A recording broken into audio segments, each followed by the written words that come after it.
Ninja Gaiden's often held up as an example of NES heart, and with good reason. The game's full of pits, it respawns enemies if you take a single step back, and even once you learn all that stuff, there's still health and the timer to worry about.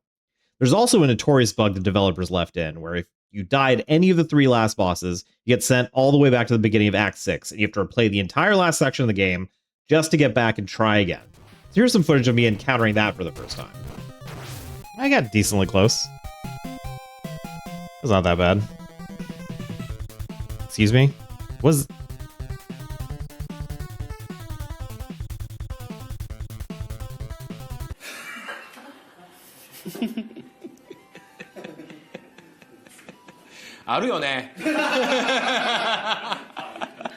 So there's a lot that makes this game really hard. Some might say unfair. And that's when I went down the rabbit hole of ROM hacks that let you tweak the difficulty. So here's my top 5 you can check out. The first one's just called RIP Enemies, and it has a really simple premise. Enemies stay dead when you kill them instead of respawning. Yeah, wow, how about that, right? So it definitely changes the game, and it gives you a lot more room to stop and breathe. But given that this game has so many different ways to kill you, this is at least a valid way to create an easy mode, and at least remove one of those while you get used to sticking the jumps, the enemy patterns, and the timer. However, there's a bit of a training wheels problem, where I think that respawning is actually core to Ninja Gaiden's game design. So the entire thing is designed around not letting you take your time. So it'd be kind of like if enemies never respawn in a Dark Souls game when you went to bonfires, or if you could just stop scrolling in a shooter. It's kind of a cool tweak to the gameplay, though, and if you play Ninja Gaiden and feel totally overwhelmed, it's actually a decent place to start. The next one, Restoration Free Movement, is a hack that changes the level to which you can move in the air. So every great NES platformer, right, it has a very specific jump that defines it. Mario doesn't jump like Mega Man or the characters in Contra, so this one definitely changes the feel of the game. And my favorite change is the way it lets you do this kind of fade-away jump slash. And it's not like Ninja Gaiden really needs a stiffer jump, because Ryu isn't like a Belmont where every jump is a massive level of commitment. The weirdest change about this one, though, is the lack of knockback. Ninja Gaiden has a massive amount of knockback on hit, which in a couple of cases might safely land you on a platform, but in most of them, you will fall into a pit. So this hack removes that knockback, so getting a hit keeps you in place. And I don't think it's actually much of an improvement. In fact, I think it breaks a lot of the jumping sections to the point where it's not useful at all as training wheels or an easy mode.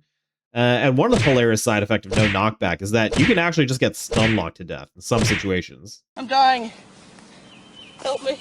This one's called Deadly Duel Aggressive, and this isn't the only ROM hack that does this, but it does fix one of the big issues with Ninja Gaiden once you've beaten the game more than once, which is that the levels are pretty hard, but the bosses end up being kind of a joke once you know the trick. While it is possible to make bosses harder just by giving them tons more health and damage, in my opinion, this usually isn't very satisfying. So this one alters the boss AI, and it makes fights a little more dynamic, but it makes levels slightly easier.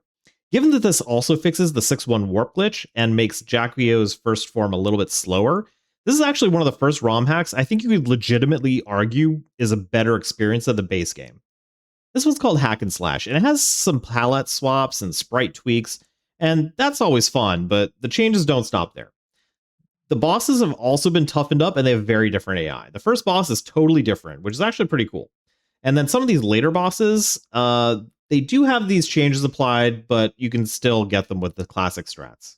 My favorite thing about this hack overall is that although the entire game moves a little faster, your default attack's also been sped up, so you don't need to perform sword cancels with down B every time.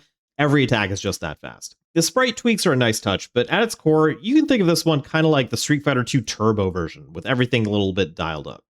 We of the Samurai is something approaching a Kaizo hack for Ninja Gaiden. It requires really accurate timing to make it under the time limit. You have to use techniques like damage boosting constantly. This one isn't really for beginners. It's really for people who spend time doing no-death runs of Ninja Gaiden and really need more of a challenge. What I will say is that it's more or less pretty fair. It's not some sort of rage bait meme hack. Although I just beat Ninja Gaiden for the first time a few weeks ago, I was still able to enjoy the design of this one. I think that's a good sign. So when it comes to Ninja Gaiden ROM hacks, those are my picks. I would love to hear more about ones you like in the comments. Thanks for watching.